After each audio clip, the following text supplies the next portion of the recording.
Hello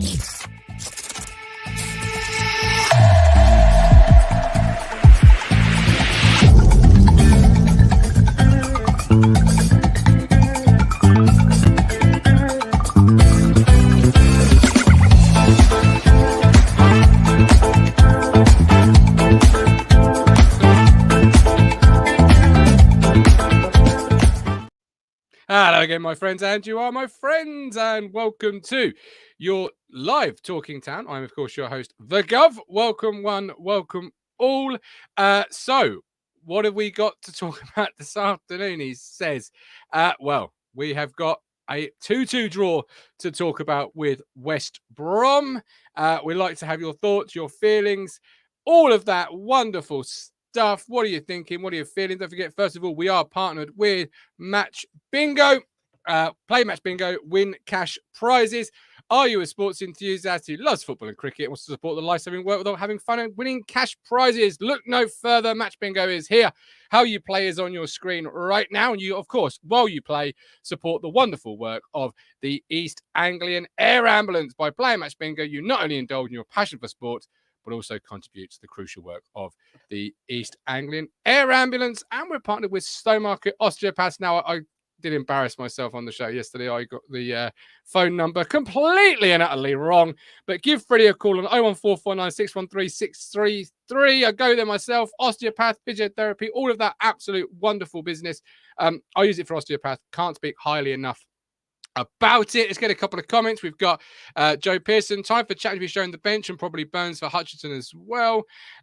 We've got lots of you coming in. Referee very bad yesterday, it says Gavin Law. Charlie Wolfen's not good enough for the championship. Stephen Parris, I think I said second. One, he should do better. It's the only place you could. I think it's talking about Haladki there, the second goal. Yeah, I think Haladki should be saving it. What do you think? What do you feel? Simon, good afternoon. I want a chance to rotate this week with 2 tough games, but winnable. As always, if you're watching on catch up, comment for the algorithm. I am joined by Richard Moss and Matthew Phillips. How you feeling, boys? We all right? Who's this man, Matt? Who's this guy? Is he MIA. Yeah. Missing in action. Good MIA. to see you, Gov. How are you feeling? How's the cough? I'm getting there. We've had that all over the WhatsApp, haven't we? He's been leaving voice notes. Yeah, awesome. Coughing away. Makes me feel like I need to go and buy some tunes, lozenges, that kind of stuff. Tunes. Well, it doesn't on. pause in this house, because just as I was about to go live, my soon-to-be 4-year-old just projectile vomited across the kitchen. Lovely. Yeah, absolutely beautiful. Absolutely beautiful. I'm sitting here. My jump's got a stain on it. That kitchen is a hazard itself, Matt. We've seen the pictures of the drawers and. Well, it needs someone with a clipboard around there and ticking and off things and marking. Someone like you from the council. Yeah. Someone like you. Yeah, I've heard about you lot. Rob Holmes, in the grand scheme of things, it was a good point yesterday. Still 15 positive, 7th place and averaging 2 points per game after 30 matches. Incredible effort by the lads. 2-2.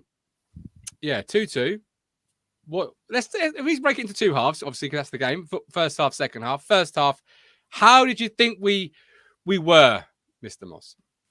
Well, we'll start with a lineup. Obviously, he's gone. He's gone already. No, I'm still here. I'm just going to change my jumper because it's got a stain on it. Oh, he's back. Oh, so lineup. Look, Kiefer Moore obviously come in.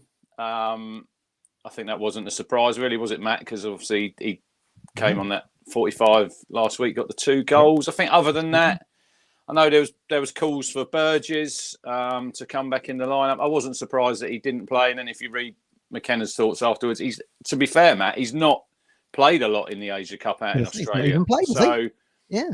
He's done a bit of training and come back, so he wasn't even in the on the bench, was he? Good management, I think. Now, just see him back slowly. Yeah, absolutely. I'll see Charlie's comment there about the defence. We can't improve everything. We've got 4 centre halves.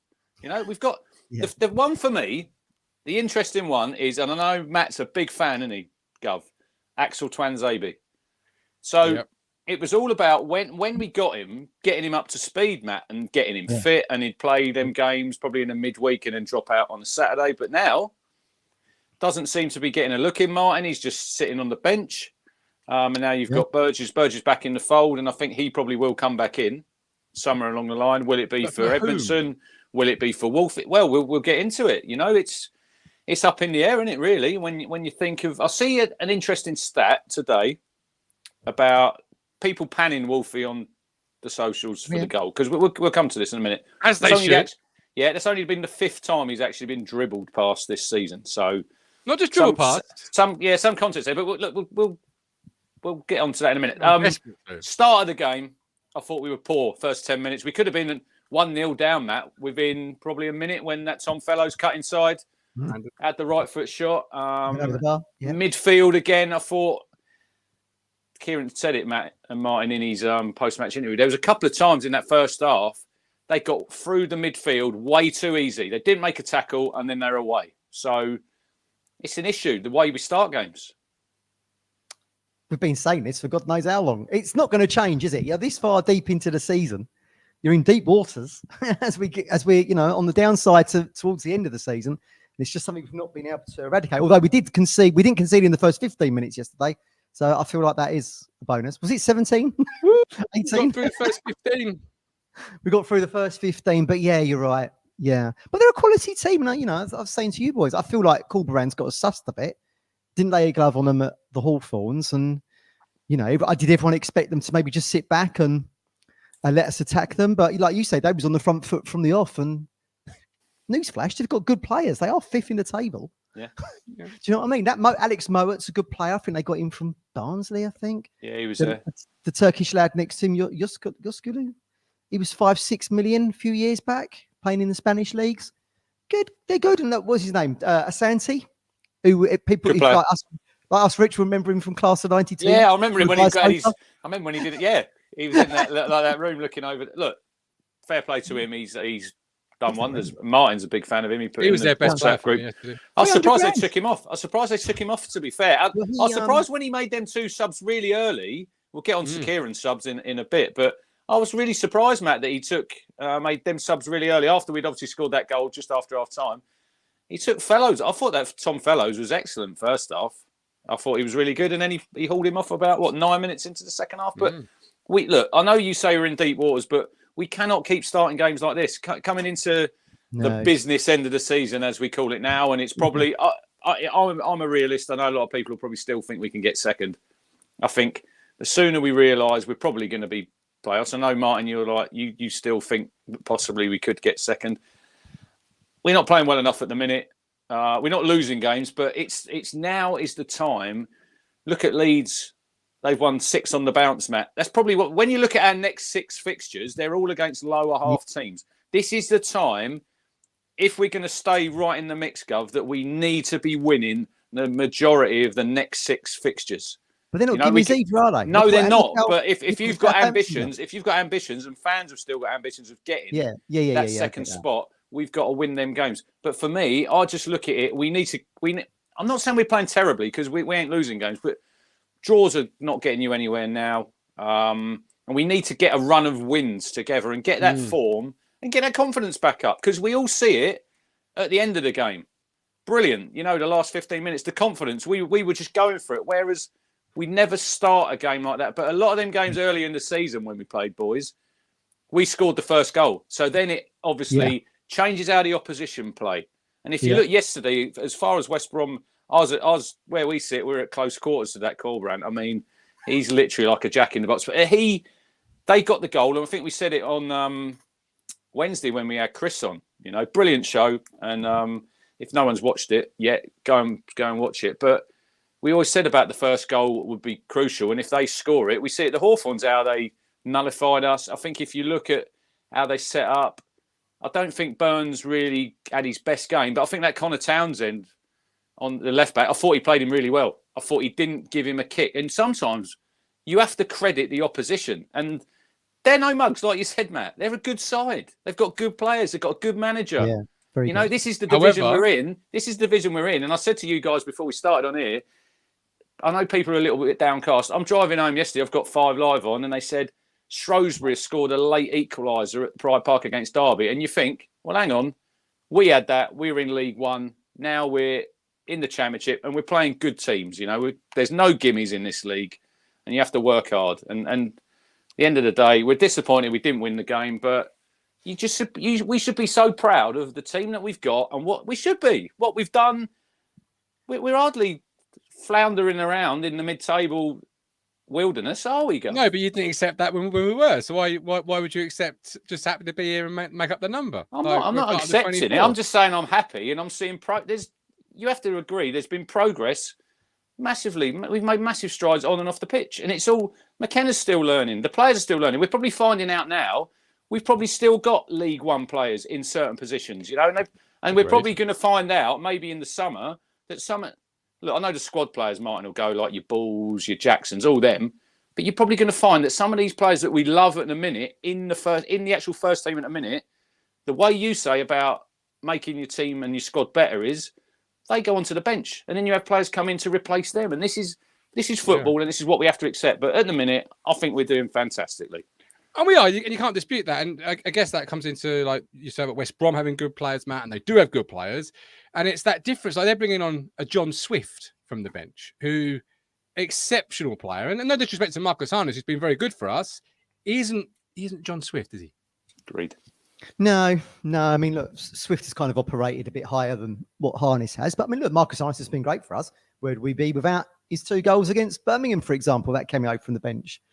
I can't really agree with this Harps here. Sorry, WBA are 17th in the away form. We should have won yesterday. Well, look, we've just gone through what their team is like, and there's no gimmies there's no gimmies in the season. Look what the scare that Huddersfield gave Southampton yesterday.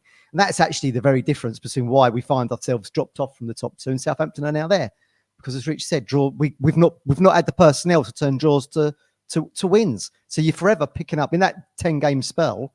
I think, it's 12 points. We're upon Southampton, it's what, 28? 26.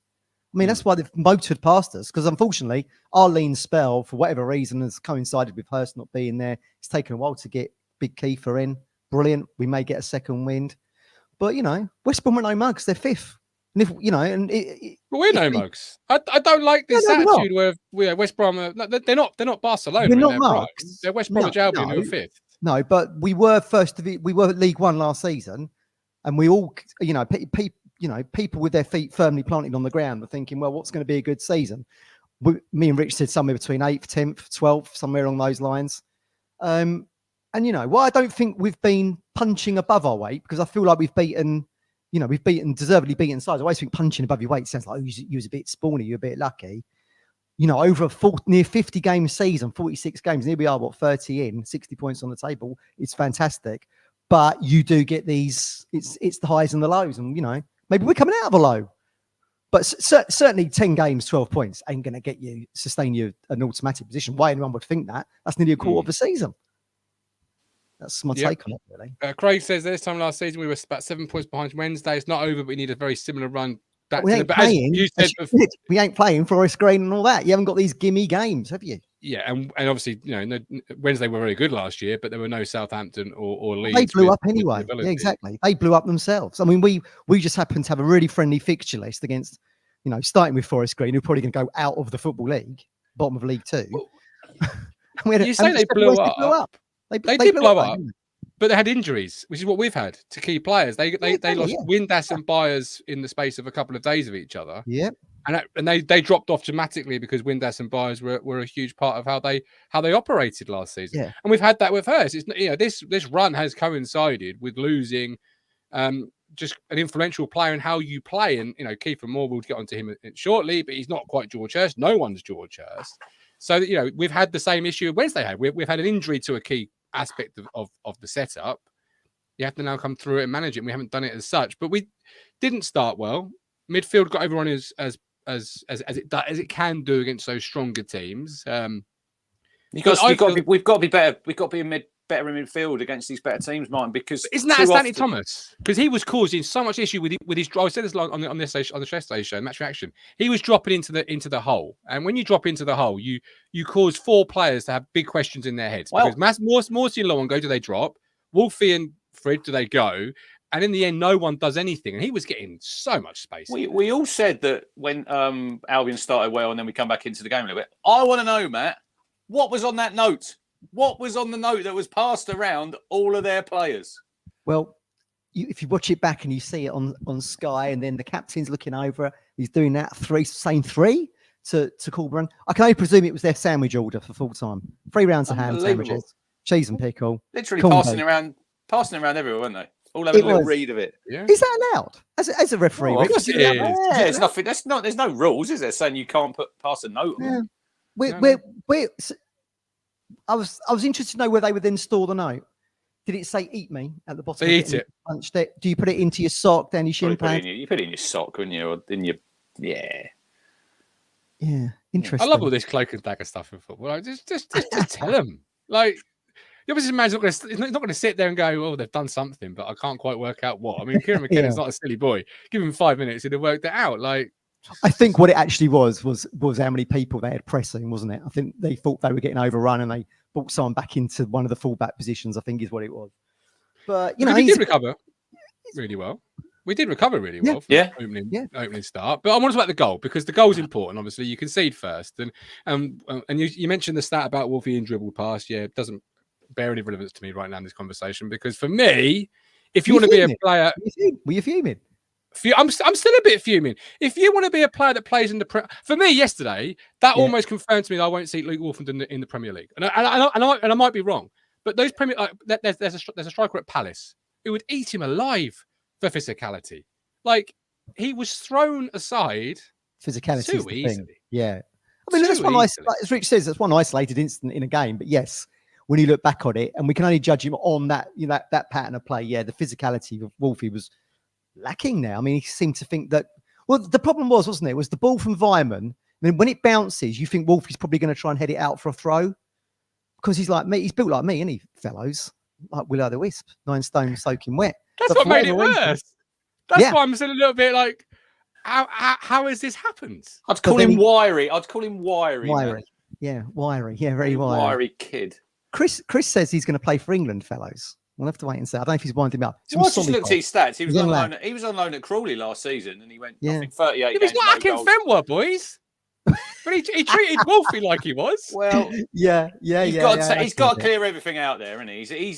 I said he's probably 70-30 in control of that situation, Matt. Yeah, you know, and the ball's bounced, and he probably should head it, but then just deal with it. Just deal with the ball. Just put it in row Z. Put the man in the front. Put the man in the front. And once he gets round him, he's been chasing him. He gets the wrong side of him, and he can't touch him then, because he's in the penalty area, isn't he? And then does Harry Clark get in a great position then, Martin? Doesn't react quick enough, Clark. Not really. But I think it's a really clever finish, giving him a little bit of credit, fellows, because he sort of reversed it back. Because they were saying on Sky, if he goes probably far post, it probably gets blocked there. But good goal from their point of view. From our point of view, absolutely horrific. That is absolutely shit defending. And if you look, right, so Maidstone, Preston, West Brom. How many goal attempts have them 3 teams had? They've scored 7 goals. How many goal attempts have they had in them 3 games? It's 7, isn't it? 7. 7 from 7, yeah. 7. Yeah. It's pathetic.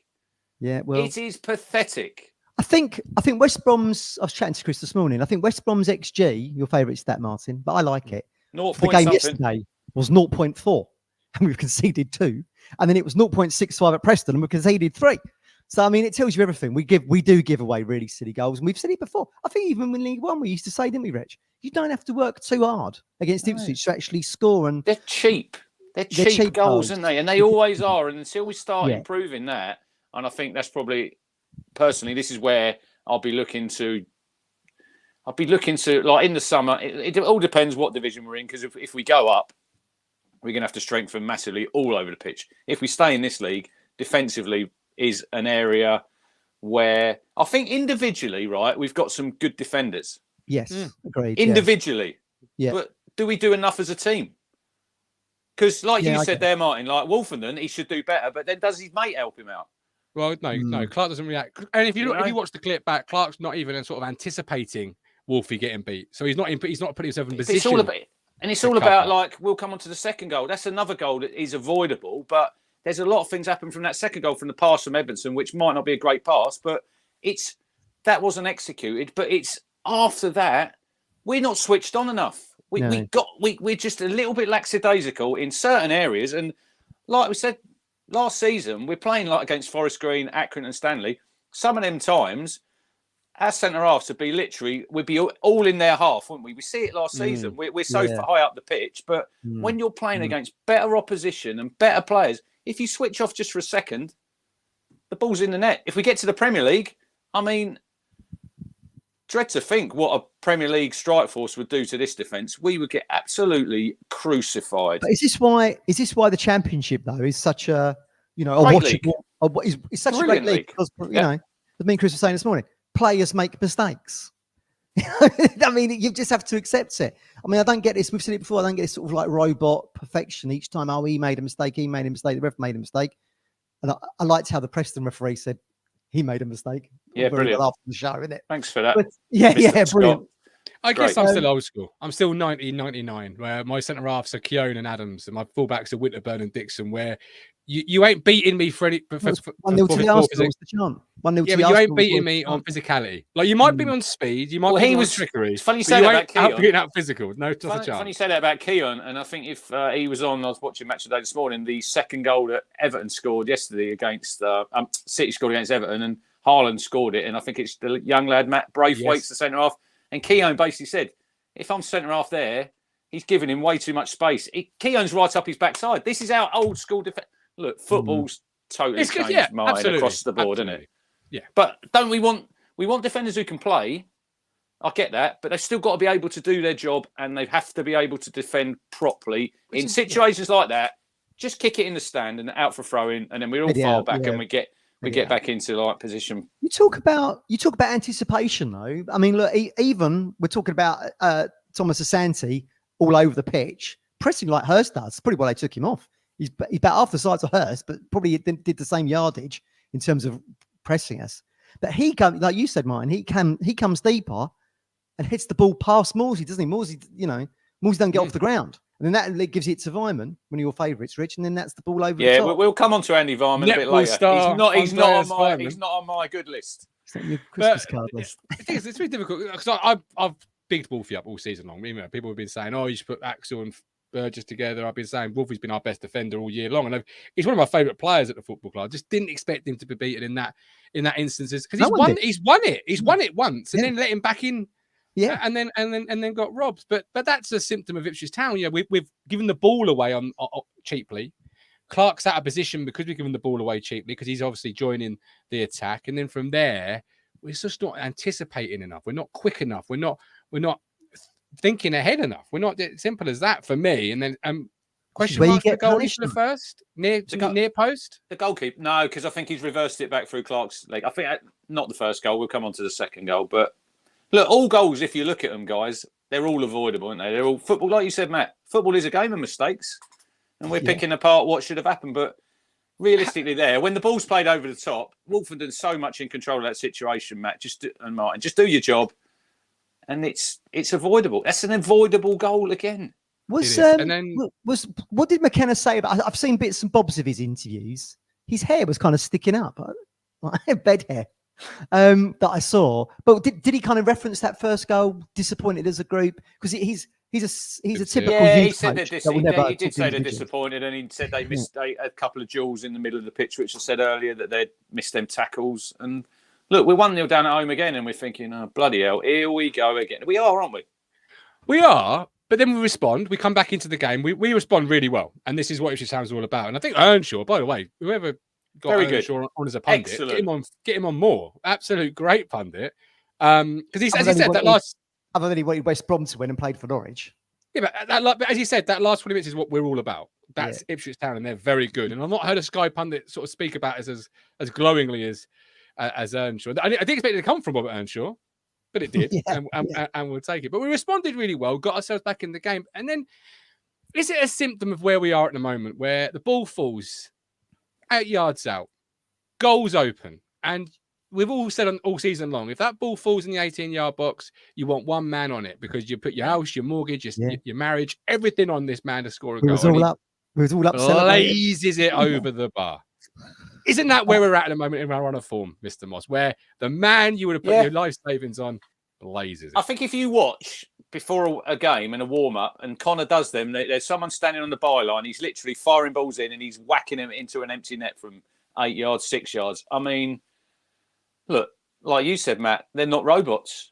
You know, he didn't mean to miss it. You know, he's just not got over the ball, and he's leant back, and he's not just missed the target. He's put it over the top by quite a bit, isn't he, in the end, Mark? And he's not just missed. He's hit Walkie in the old corporate. That's how far over. 1-1. I think it was Broadhead put the cross in, and Moore's just sort of, it's come off, ricocheted off the defender. You think that's going to nestle in the net, back of the net. 1-1, back in the game. And then you're all standing there with your hands on your heads thinking, how did you miss that? But, it's just a bit symptomatic, I think, of like, he's another one at the minute who's, I've said before, Martin, he's a little bit out of form, Chaplin, you know, at the minute. And he needs a goal. And then if we talk about people who need a goal, Nathan Broadhead, there you go. But he got it just after half time. We equal. I mean, what a start to the second half that is. What a great message. What a great message I had at half time. So, Milk Tray Man messaged me because I keep saying form is temporary, class is permanent. So, this is at 13:24. So, Broadhead, the whole class is permanent thing. When does that kick in? In about 45 seconds. And I loved when I messaged him.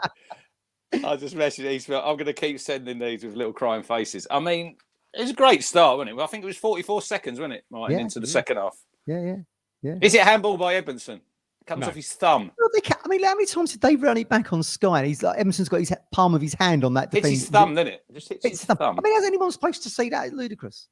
I think they were looking to see it was offside, really, when the touch from Edmondson was he beyond the far man. But it was a great technique to score, wasn't it? I mean, I would imagine that looks. Well, I think Sky said it looks easy. Certainly wasn't. If you listen to Earnshaw, Matt, because obviously he's been in them positions, and he said you're waiting for it, and you don't want to try it. It's a lovely, because it's quite an awkward sort of finish. And he just cushions it back.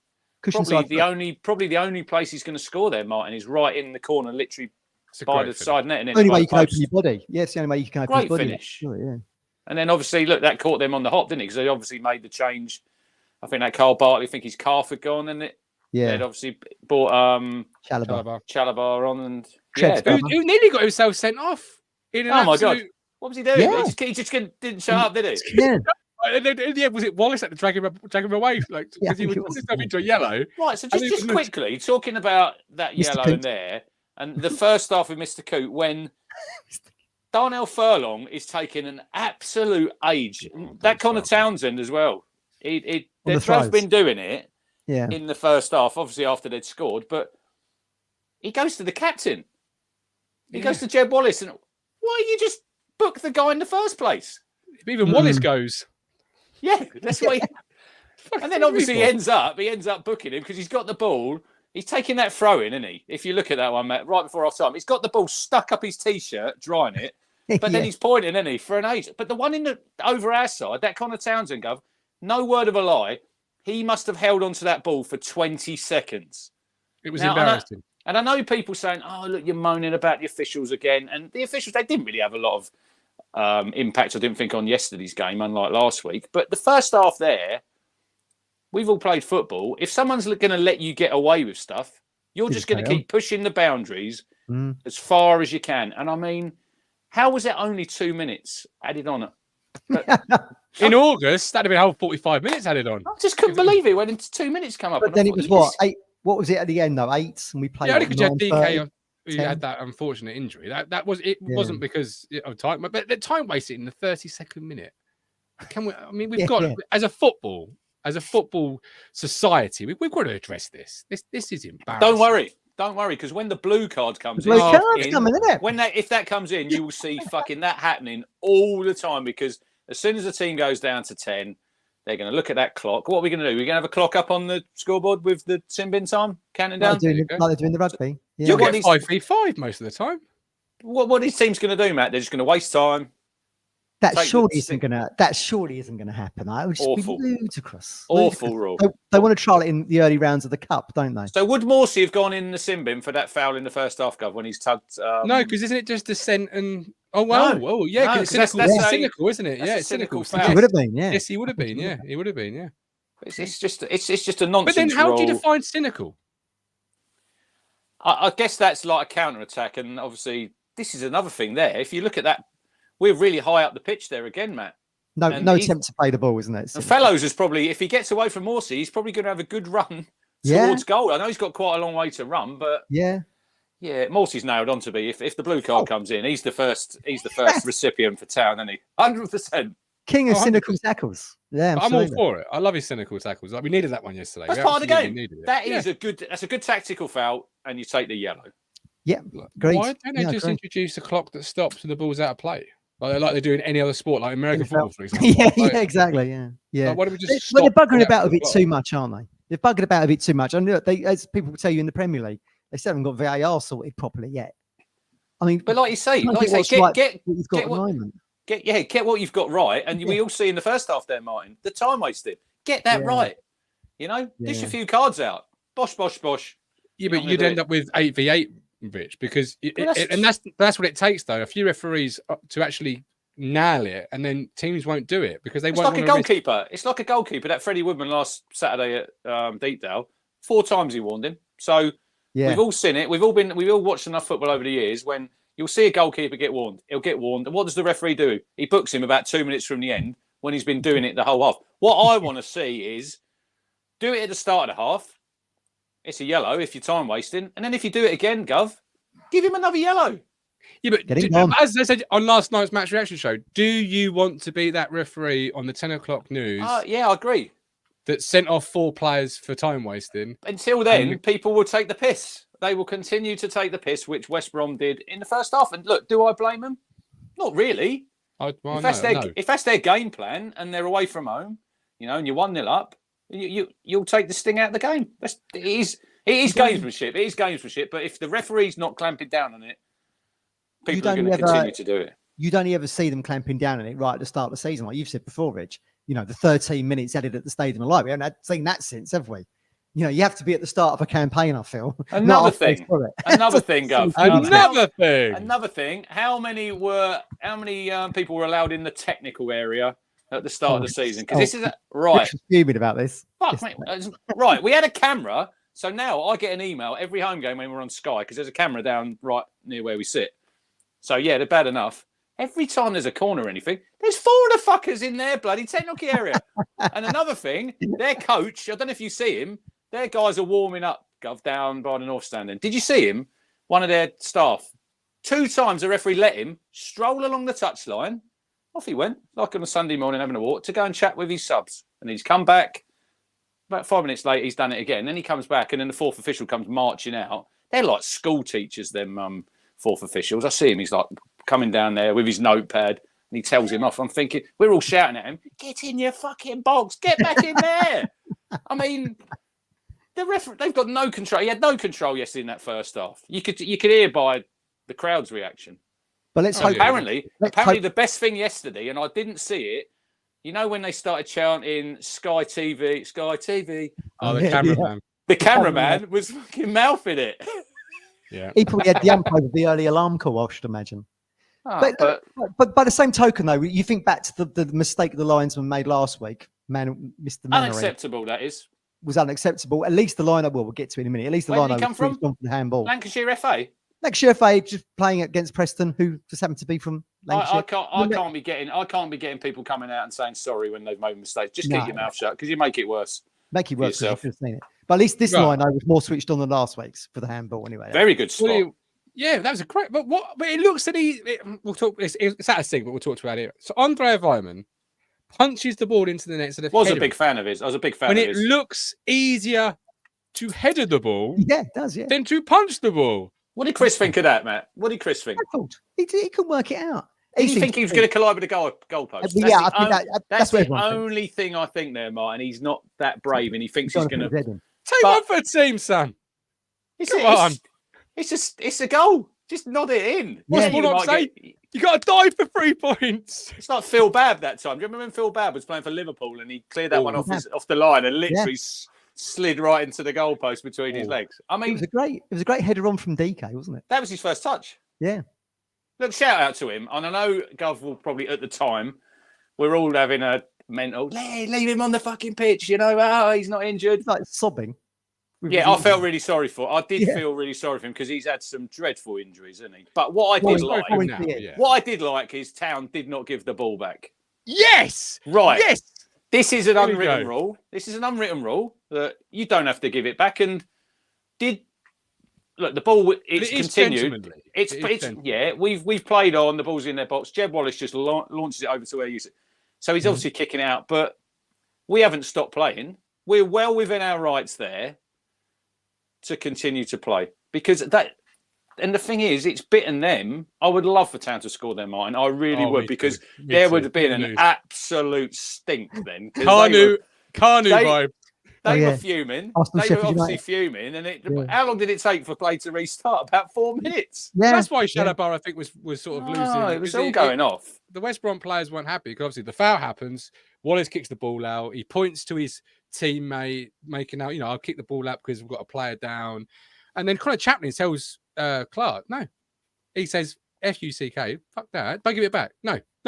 And then Clark decides to launch a throw into the box. Because they've been time wasting, and this is what I'm saying. You done all that time wasting, and it comes back to bite you. I'm all for it, Rich. I know you are. Win at all costs. It's win at all costs with Gov. Yes, it's very polite to pass the ball back. If we're 3-0 up, you can have the ball back, not a problem. That's fine. But we're losing. We want to get promoted.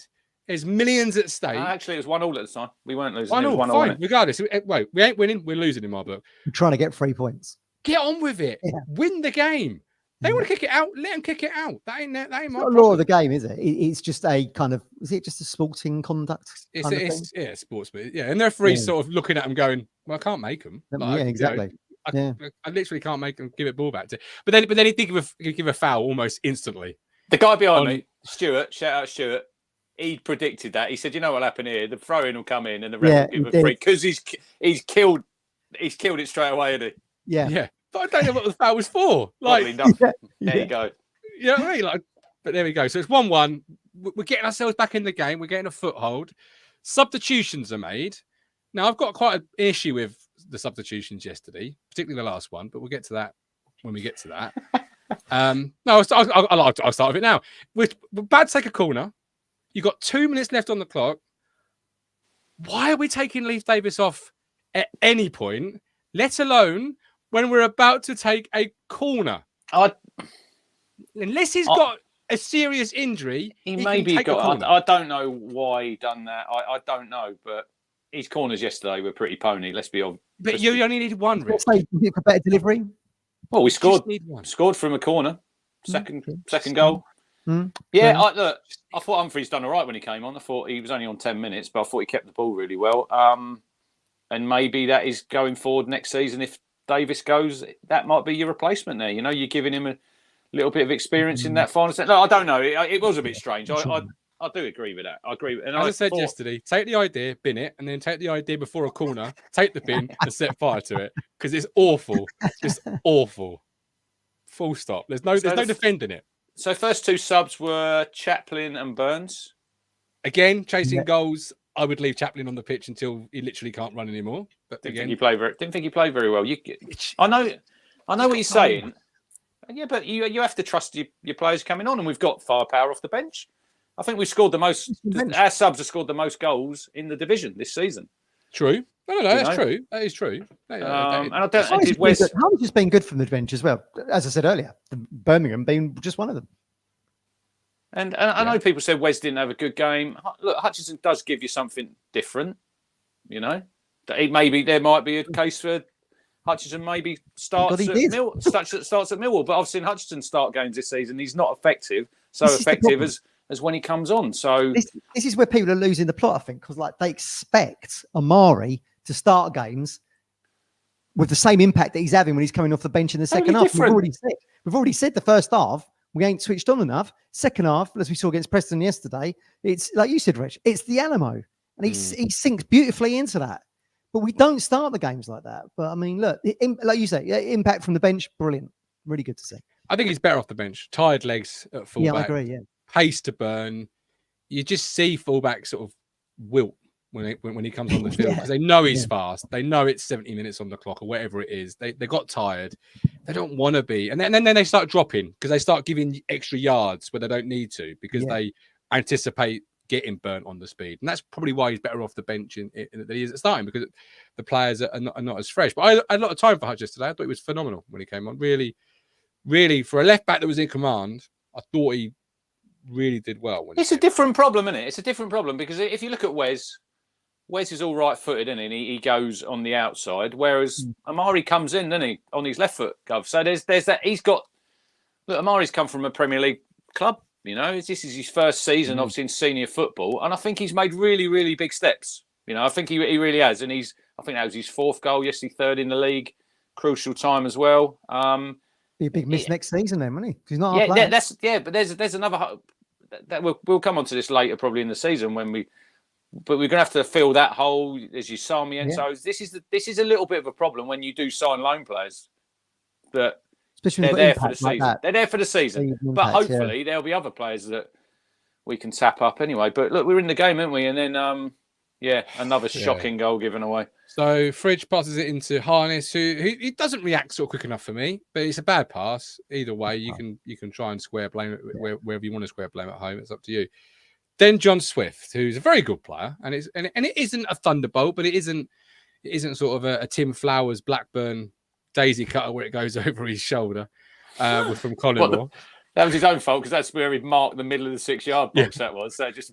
But watching it live, I thought Haladki should have saved it. I've watched it about 3 or 4 times. I still think he should save it. Matt, you were at home. You've seen it obviously back several times. What was your perspective? Because for me, he's got to save it. Yeah, he should have saved it. I was gobsmacked as anybody that he went in. It's a weird shot, isn't it? Because it's almost like he's taking a free kick. It's almost like a set piece, kind of, like you said, Rich. He kind of whipped it, curls it. It's always forever curling away from Haladki. But to then bounce and then beat Haladki's hand and post, I was just like, I couldn't believe it. I really thought we were going to lose the game at that point. It's disappointing. But again, this comes back to it, doesn't it? This has been the eternal conversation all season, hasn't it? Does Walton save it? Don't know. Wasn't in goal. Who knows?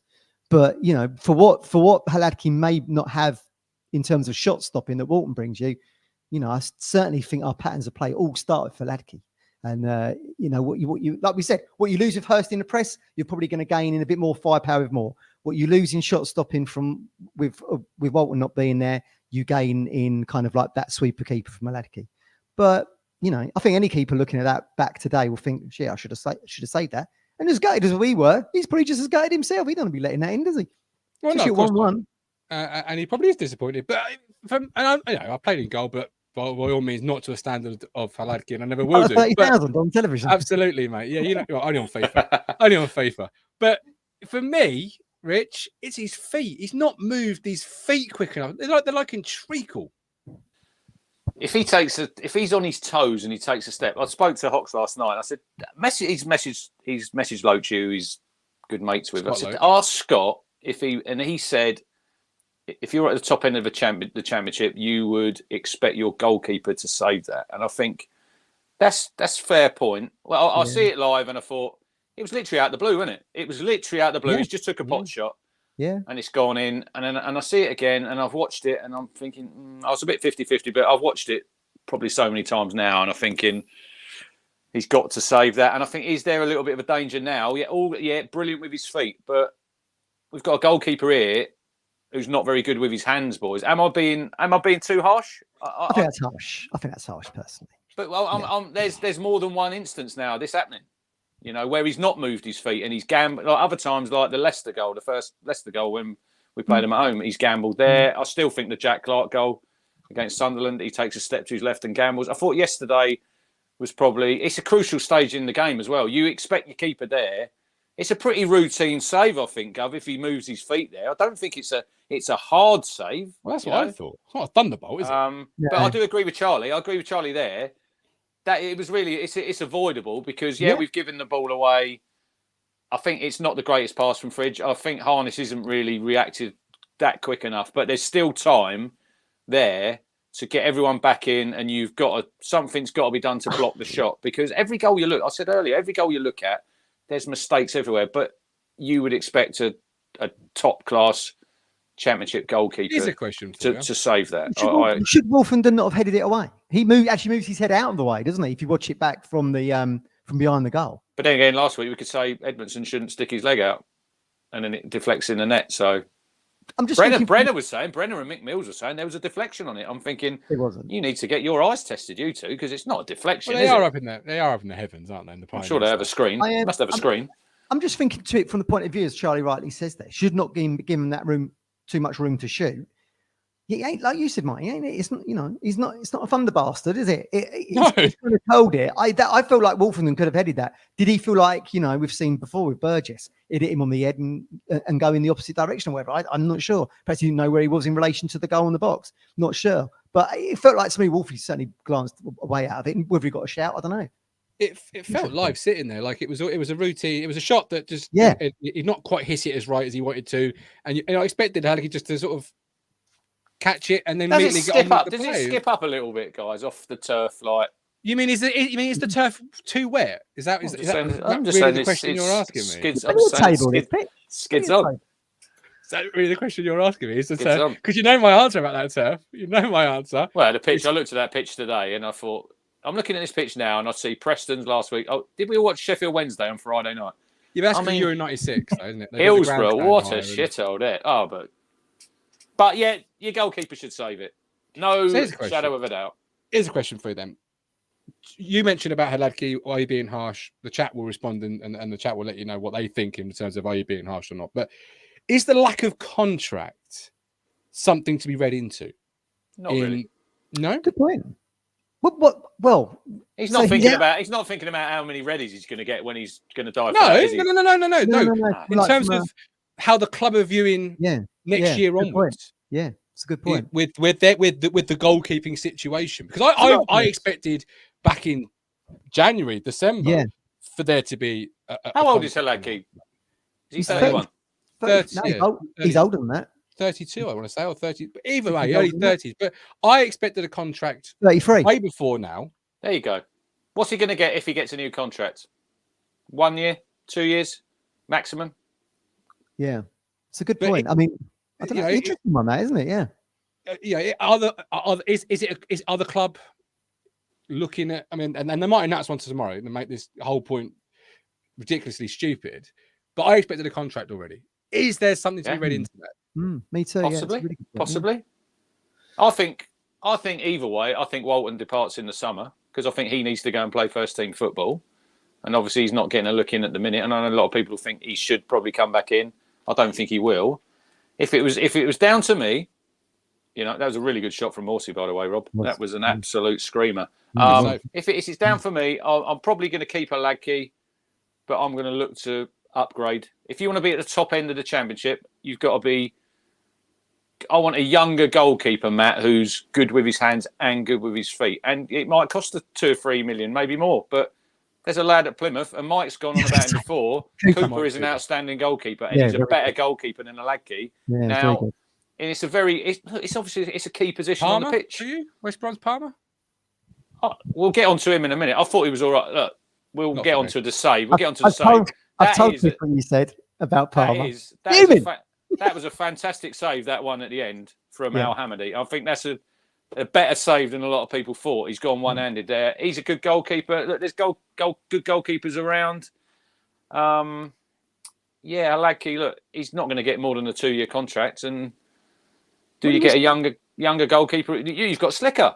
Why have you signed him? Because obviously you think he's good. Does he make the jump up to number 2 and then you sign a keeper? Does Hallecky even get a contract, Martin? You know, he might go for free in the summer. We don't know. What's Bart up to?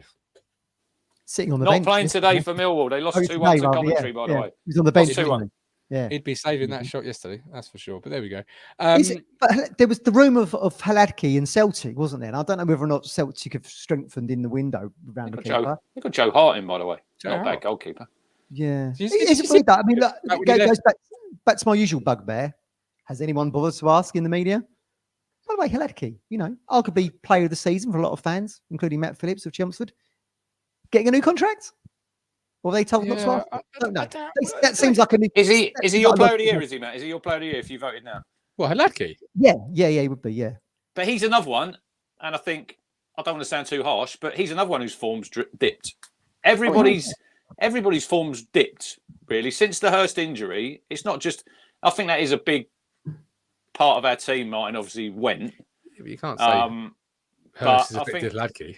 No, but I'm just saying everyone's levels have dropped a little bit. Yeah. I think they have. It's been realistic. Do you know what? I sort of said, sort of talking about before we went live yesterday, That the atmosphere at times was flat.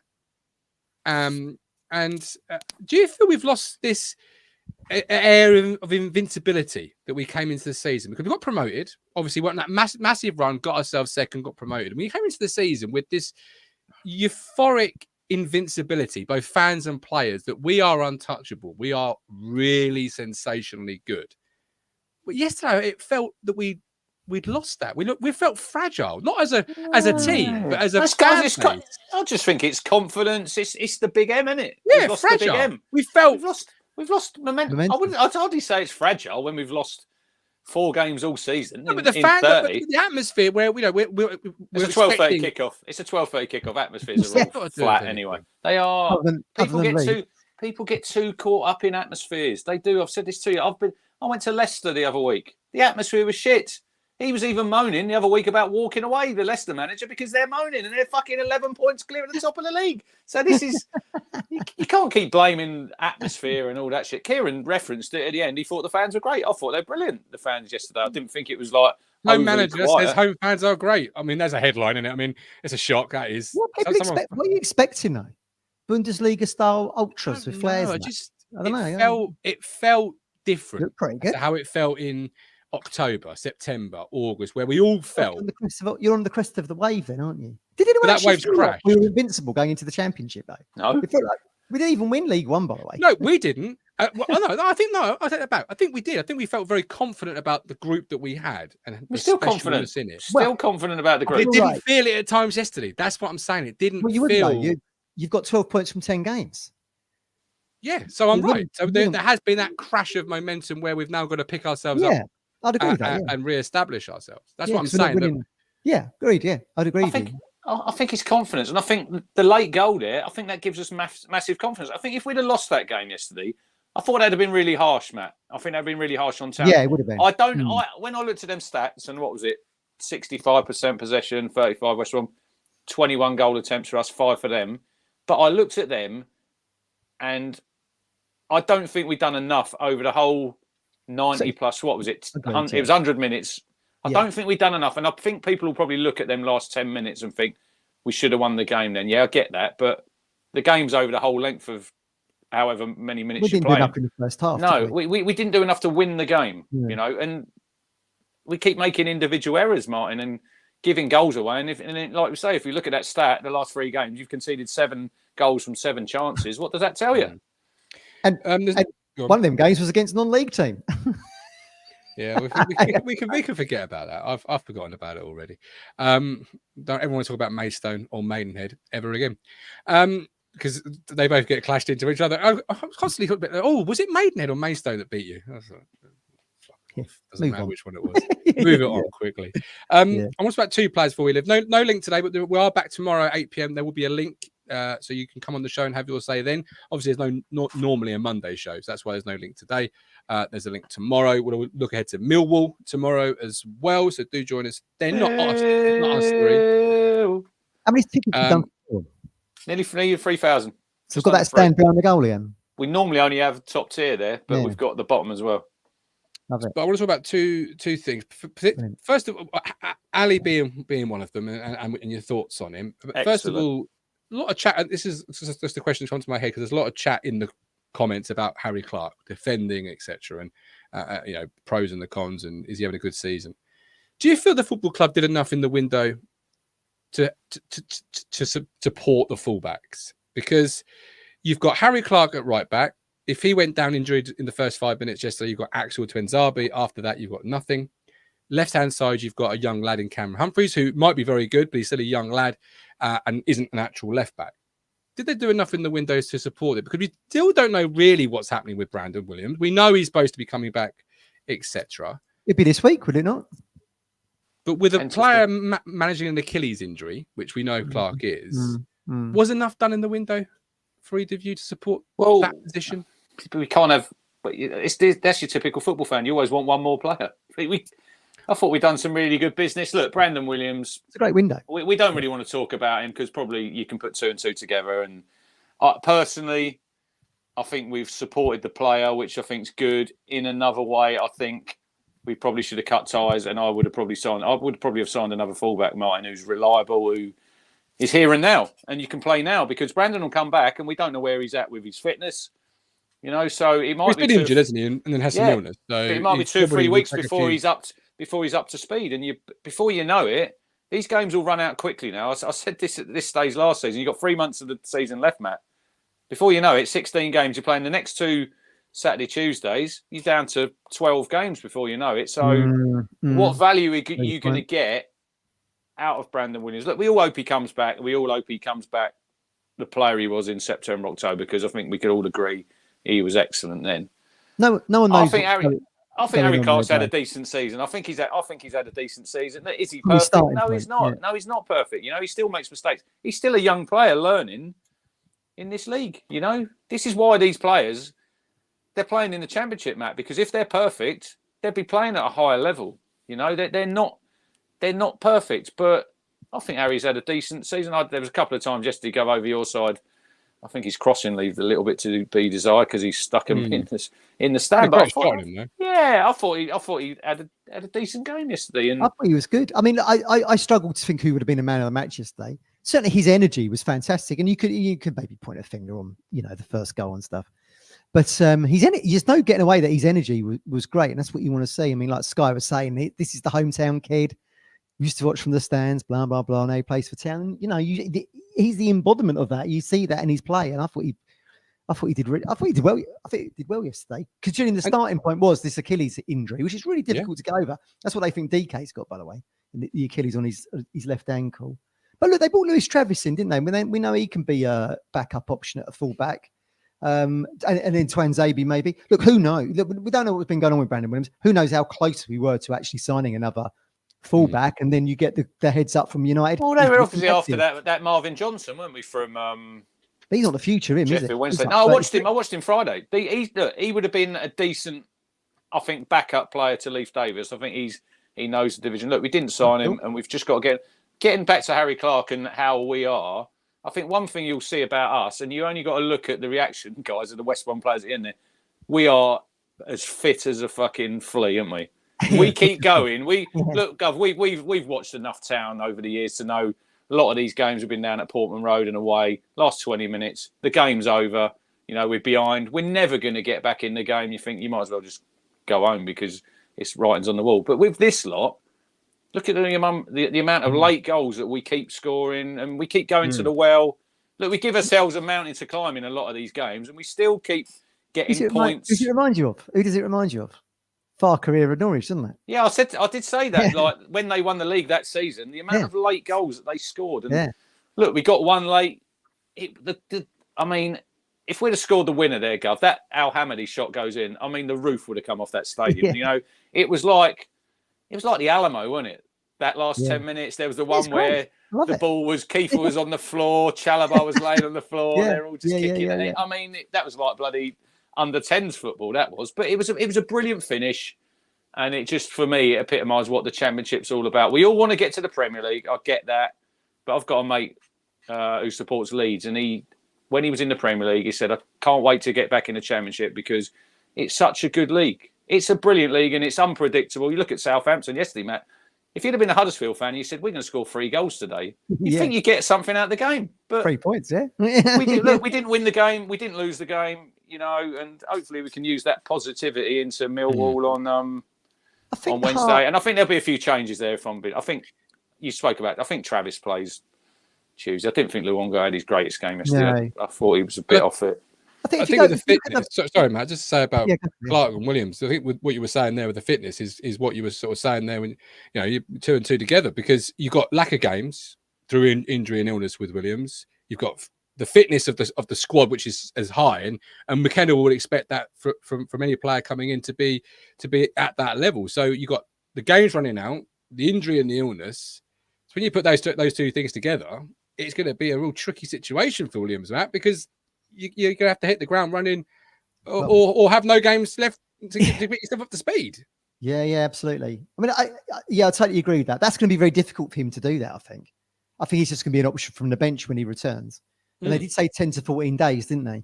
So you've got to think it's going to be this. It's going to be this week. But that's what I mean, you talk about like heart and desire and team spirit. I mean, that's one of the reasons. Look, it's fantastic to see. I mean, that's probably worth 10 or 12 points to Ipswich this season, which is probably why we're sitting on 60 and not sitting just outside the top 6. Brilliant. You can't fault it. I mean, like you say, Jonathan Douglas was never going to get into this team, was he? We used our fast attempts going back a few years. And it's great to see because we don't really mind. Like I said right at the very top of the season, it was about a year ago, I was saying, look, McKenna's ain't going to get us promoted on these tactics. And then we go on the run and all that. So to me, this year was kind of a free pass for him in that you actually got somewhere where I didn't think you were going to do it. It was a huge question mark for me over him. And he proved me wrong. And it's been brilliant. I'm glad he did because now we're sitting here discussing Premier League promotion race. Yeah. But, I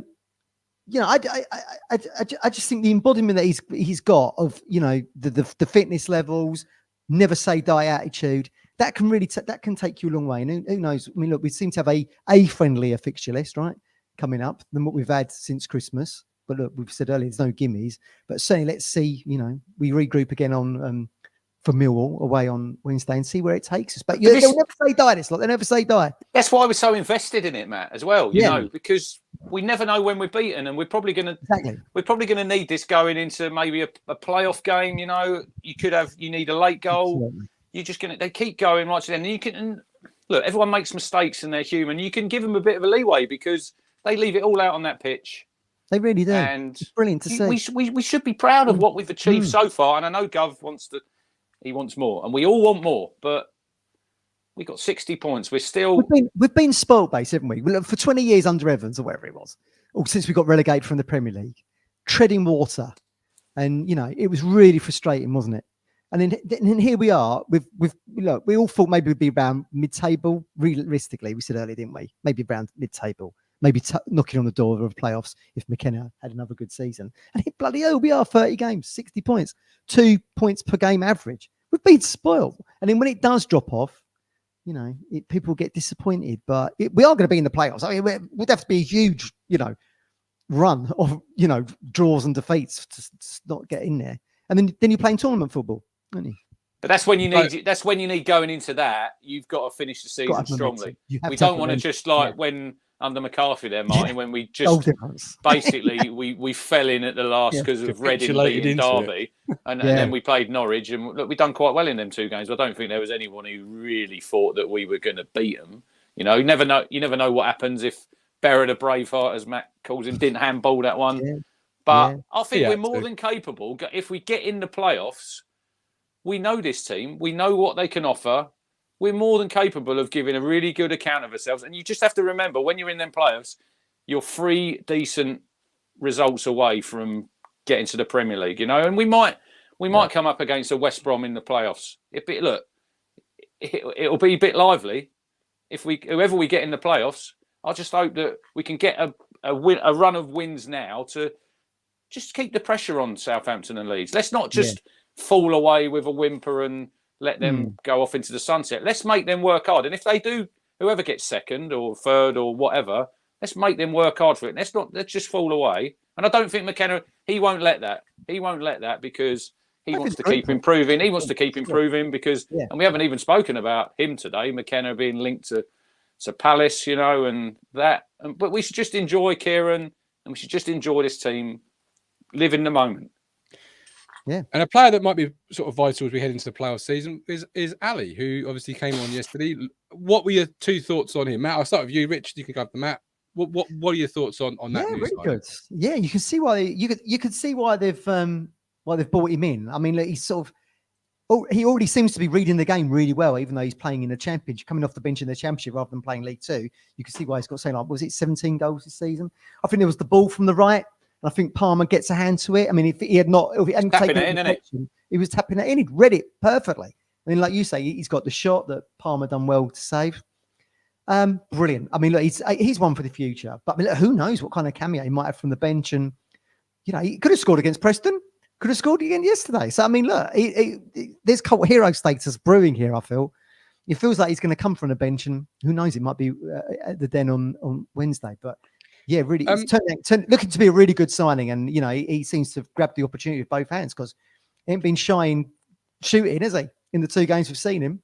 No, Colin said he reminded him of a young Ian Rush with his instincts. He didn't link him with Ian Rush. He didn't say he was going to be an Ian Rush. He said he reminded him of an Ian Rush that was very raw, but had instincts. Rich, how did you see Ali's? Yeah, I like that they've obviously signed him 4.5-year contract. So they're looking what we can. Yeah, it's the project. It's the project as they call it. Look, he was. The chance he had there, I think it's Sarmiento, and he comes in from the right and he sort of gets away from him. Literally, Martin, he's sharp as attack there. It's literally one touch, bang, at your feet. It's a really good save from Palmer. I mean, down to his left one-handed. But, yeah, look, he looks so strong, doesn't he? He looks strong. He's got the pace. It's where do we get him in? I want to see more of him. Where do we get him in? I don't see us playing 2 up front. I know you can. Mick Mills did say, and when you're chasing a game like we were yesterday and like we were last week at Preston, it gives you another dimension. Look at him. I think him and Moore will work. What I've seen in the short space of time, Matt, I think they would work really well as a partnership together. You know, him running off him, but I don't see him starting a game when you're playing you're going to play 4-4-2. I don't see that happening. But it's where do you get him in if you don't play him? Mike Bassett. Could you play him off the left? Could you play him just behind in the Chaplin role? You know, maybe. Oh, he's a goal. Look, we don't want to suddenly put him into what I call like Sears was. Comes as a goal scorer, gets knocked down onto the wing, and then he's no good in either position. You know, let's not try and. I don't think McKennan's play there though. Can't he can play. He can play on the sides. Yeah, in the channels. Yeah, he can. But he's come as a goal scorer. I do think if you look at that, and that's quite an interesting point. If you look at quite the time he was on yesterday, Gov, he was sort of down that left-hand channel a couple of times, getting in behind him. I think he seems to me. I've heard how he speaks. He seems like a really confident character. He's confident in his ability. He's come with the journey. He was obviously when he was in Iraq and he had to move when he was 1, and then he moved to Toxteth in Liverpool. I mean, blimey, that's a tough place to grow up, isn't it? Really, let's not be funny. But I like what I see of him, and I think he's going to be. Not just this season, I think moving forward, I think he'll be a really, really good asset for this football club. And he's someone, maybe you work like a young Ivan Toney, you know, he could, you could progress him and then obviously look at Leif Davis, how we've signed him, Gov, and then he's probably going to be the one who moves on. But yeah, I think I want to see him get that first goal, take that little bit of weight off his shoulders. You know, I don't think he's going to feel the pressure. And like I said, when we signed him, let's not expect too much too soon of him because he's still raw and he's still learning, but I think he's got so much potential. He just looks really, really exciting. Did he? I've not seen it. Was there a Town TV interview where he said, "Oh, well, you find the Ipswich?" He goes, "Well, it's a bit boring." I think it was a 45-minute interview he done. Oh, right. I thought you were going to go over his footballing journey, Rich. Wickham to Bromley to Wimbledon to Ipswich. I mean, it's not that much of a leap, is it? Wimbledon to Ipswich. Yeah, that's where I thought you were going with the journey, the footballing related journey. I thought. Wickham to he Bromley. Was obviously turned down. I think he was at Derby when he had a trial there, and so he's got a bit about him. That's I was thinking. When you talk young players, and I've been quite critical about some young players. Not Dobra didn't want to go and stretch his wings, did he? Went on loan to Colchester. At least his kids seen he's come from nothing, come to this country, got nothing, taken an opportunity and gone to various clubs, and now he's found himself with us. And he's an established international as well. Fair play to him. Do you see him playing like? I know we've got like Saturday, Tuesday, the next 2 weeks. Do you see him playing that lone role, Martin? Because Kiefer hasn't played a lot of football, hasn't played a load of football. So do you see him maybe starting at a Millwall or against? But this is it. That's why I thought you were going to go with the footballing journey, because a lot of people go, "Oh, he's gone from Wimbledon to Ipswich. It's quite the leap. It's quite the." I'm not of that mindset. I think he's raw, as any player of his age probably would be, but it isn't that much of a leap. He's obviously match fit. He's sharp. I think he could lead the line in the Championship. Why not? I've seen nothing to say that this is going to be a leap that's too much. I mean, look at Freddie Sears, came from Colchester, and we say about Freddie Sears, but at that moment in time on the Mick, he was good. He scored important goals. He come with momentum from Colchester. He'd already got double figures. I think he got 9 goals in that run from January to the end of the season. Yeah, Freddie when he came in, didn't he? That was a very similar leap. Yeah, very true. Why people are looking at it as it's quite the leap to go from Wickham to Bromley's Wimbledon to Ipswich. I don't know. Freddie says he'd actually played in the Premier League, though, hasn't he, Matt? He played for West Ham. Yeah, that doesn't work Yeah. in my narrative, so we'll leave No, that. he didn't play many games. I think No, he scored narrative. one goal. That doesn't He's not work in my played- narrative, so we'll leave He's that. not all played right? a lot. Yeah, we'll lot gloss of over Premier that. League Didn't football. happen. That did happen. But look, you've seen games where Caden has started matches, and we've said, look, this is Caden's long-term replacement. You know, he brings all those attributes. Maybe he brings more attributes. We won't really know until we've seen him do an hour or something. We've only seen him with these little cameos, but he looks lively and he's not scared to shoot. It's brilliant. Really good. All right, there we go. Hour and 10 in the books. We'll have more for you tomorrow. 8 Oh, before we go, PM. Palmer. Why didn't you like Palmer? Chris wants to know. He was fuming over this. Just 13 clean sheets, he said to me. Tell the Gov 13 clean sheets. Oh, all right. I messaged Chris after the show. Have a quiet word. I had a lot about him. You didn't like his running style, did you? He ran like he's in treacle for a start. That back pass was Oh, God, yeah. it was the slowest back pass in the world, and he's chasing after it. Yeah. Like That needed some canned laughter with that when he's running after that. But it was almost like he was milking it. Like he knew it wasn't even going to go in, but he's just sort of slowly amble back to it while moving his arms furiously in a fast-like motion. Would you be confident playing West Brom over 2 games in the playoffs? Because I think finish, wouldn't it? Any day of the week. I think they could do a number on us. A lot for me would it because obviously it looks like Where would the first game be? Yeah, it'd be away. It'd be away because we obviously finish third at and the fourth moment, are at home. Yeah. But if I think we will be in the playoffs, we just have to play the long game in them playoffs games because it's 180 plus minutes. You know, when you go to that first, don't be out the tie. You know what vibes they give me? A Sheffield United in the playoffs. Yeah. Shithousing. Yeah.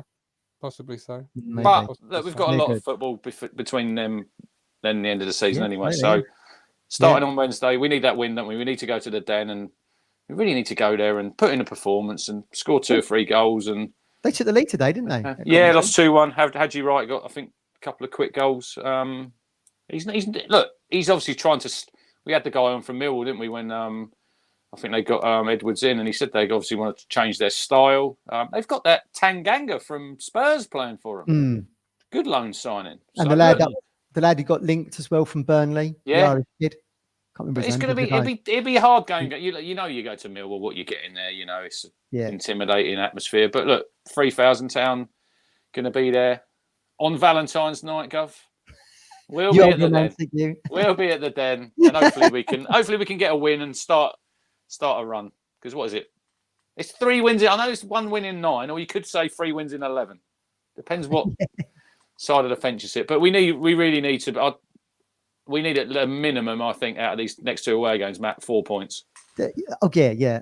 And I suppose the positive there is there's not many defeats in there either, is it, on that run? We're not actually losing games. The killer has been draws. Yeah. You could argue that we've not had a proper number 9 in there and our goal threat has gone. So let's wait and see. Look, Moore got more minutes yesterday. He's already got 2 goals. You know, El Hamadi's looking decent. Yeah, let's go there with confidence on Wednesday. Certainly blew them away at Portman Road. Score the first goal. Get the first goal. Yeah, please score the first goal. It's a totally different game then. Yeah. Control the game. Control the controllables. Control the controllables. We'll talk about this more tomorrow. Who have you got with you? Who have you got with you tomorrow? I'm hoping Ben will join me, Milk Tray Man, You're so he a can Milk talk Tray about Man. Nathan Broadhead and his form as permanent, class is temporary, or whatever it is. But until then, hit the like, subscribe, comment for the algorithm. Mr. Moss, Mr. Phillips, thank you for watching. Enjoy the rest of your Sunday, and we'll see you tomorrow. Take care. You make me smile when I think of you. If I get down or when I get blue, I can't get enough. You make me happy, I feel so fine. Oh, how I wish that you were mine. I can't get enough.